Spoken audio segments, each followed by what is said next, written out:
দেখেন এখানে বলছে মান নির্ণয় করো, কি করতে বলছে? মান নির্ণয়। এই শূন্যস্থানে ব্র্যাকেট আগে এখানে কি আছে? প্লাস।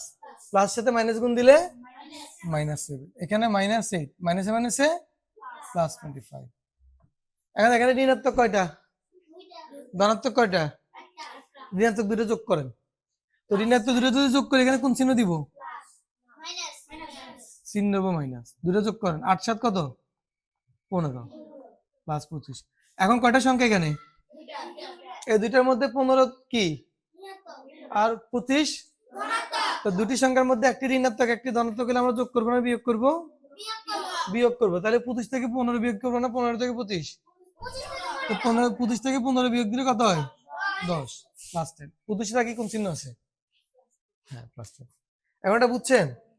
এরকম আরেকটা করে দিচ্ছি, তারপর বাকিগুলো আপনারা করবেন। শেষেরটা করে দিই।